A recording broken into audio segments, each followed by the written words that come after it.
ค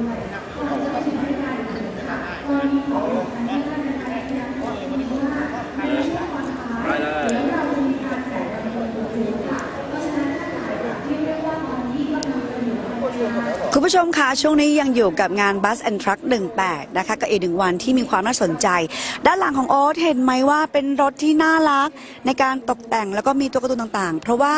สำหรับ Global Craft ในวันนี้เขานำมินิบัสมาแปลงโฉมเป็นรถโรงเรียนในตอนนี้โรงเรียนหลายท่านที่กำลังมองหารถโรงเรียนนะคะ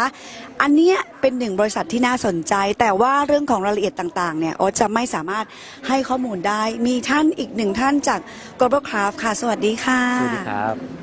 สวัสดีนะครับผมชื่อวุฒิชัยนะครับปิ่นนพเก้านะครับเป็นช่างเทคนิคด้านเทคนิคเกี่ยวกับยานยนต์แล้วก็ระบบไฟฟ้าต่างๆของรถยนต์ทีนี้ผมมาในนามของ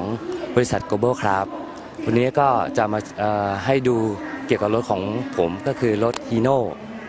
นะครับเดี๋ยวผมจะพาชมดูครับโดยรอบๆว่ามีอะไรบ้างครับอย่างนี้คือเป็นโมเดลของรถโรงเรียนที่เราทำมาแต่เราจริงๆแล้วเราก็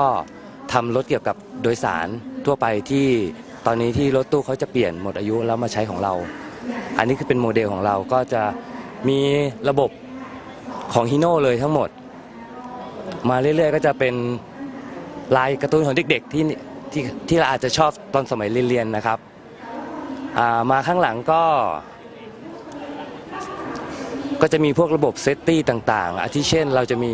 ตัวนี้เราจะมีกล้องมอนิเตอร์ให้ดูว่าเวลาถอยหลังให้ดูเพราะว่ารถคันมันใหญ่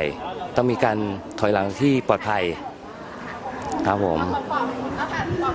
มาด้านนี้หน่อยครับเดินเข้าข้างใน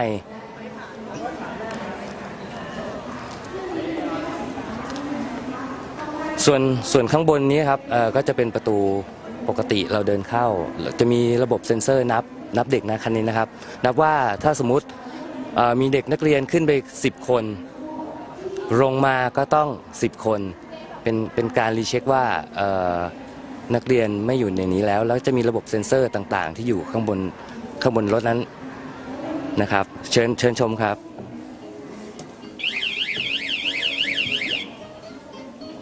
ครับส่วนข้างบนนี้นะครับขึ้นมาก็จะเห็นว่า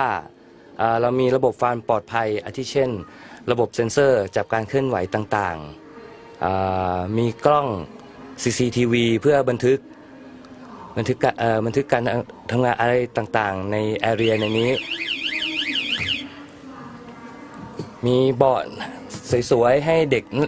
นั่งครับรถเราก็จะประมาณนี้ครับซึ่งทางบริษัทเราก็จะขายเกี่ยวกับรถโดยสารนี้โดยตรงครับ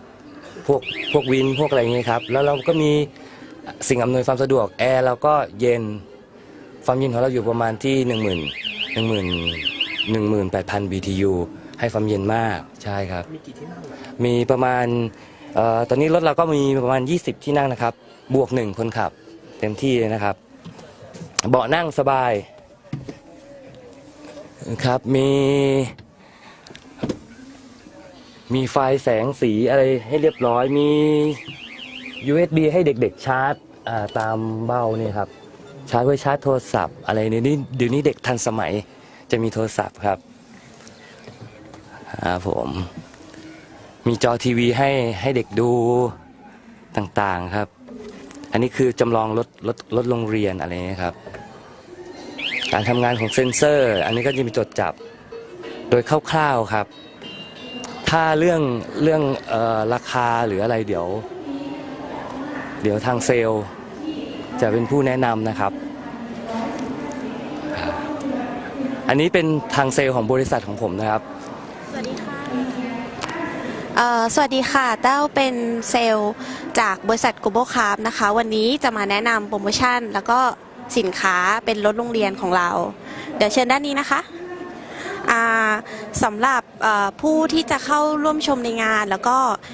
ทุกคนที่ชมอยู่ทางบ้านนะคะโปรโมชั่นของเราในงานวันนี้จะมีผ่อนสูงสุดได้72 เดือน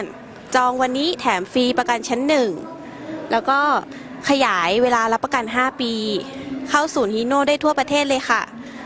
สำหรับคนที่ไม่ได้เข้ามาชมในงานไม่เป็นไรไม่ต้องเสียใจนะคะ เรามีโปรโมชั่นนี้ให้ถึงวันที่ 15 พฤศจิกาจองวันนี้แถมทองฟรีในวันรับรถเลยค่ะแล้วก็รถโรงเรียนของเราเนี่ยสั่งจองได้ ไม่ว่าจะเป็นรถโรงเรียนรถประจำทางรถใช้งานทั่วไปได้หมดค่ะระยะเวลาการรอไม่นานค่ะไม่เกิน1 อาทิตย์สามารถรับรถได้เลยแล้วก็วันนี้ขอบคุณนะคะที่ร่วมชมในงานของเราแล้วก็โปรโมชั่นจากบริษัท Global Carb ขอให้ทุกคนถ้าสนใจเข้ามาที่ www.minibusthai.com ได้ค่ะขอบคุณค่ะ ขอบคุณนะคะคุณผู้ชมเห็นไหมว่านี่เป็นอีกหนึ่งทางเลือกที่โรงเรียนต่างๆน่าจะเรียกว่าเข้ามาดูกันนะคะถ้าเกิดสมมติว่าท่านมา Bus and Truck 18 ไม่ทันเพราะว่าวันพรุ่งนี้อีก1 วัน 10 โมงถึง 1 ทุ่มตรงที่ EH 106 Bytech แล้วคุณสามารถไปเยี่ยมชมได้ที่ www.minibusthai.com โปรโมชั่นที่เห็นอยู่ทั้งหมดนี้ท่านได้หมดเลยนะคะเรียกได้ว่าเป็นรถโรงเรียนที่สามารถตอบโจทย์แล้วก็ Global Craft นอกจากจะมีรถโรงเรียนแล้วเนี่ยยังมีรถขนส่งเชิงพาณิชย์ต่างๆมากมายท่านต้องติดตามรายละเอียดต่างๆกันได้กับเว็บไซต์ของเขาเองรวมถึงท่านสามารถติดตามได้กับแฟนเพจของ busandtruckexpo.com นะคะ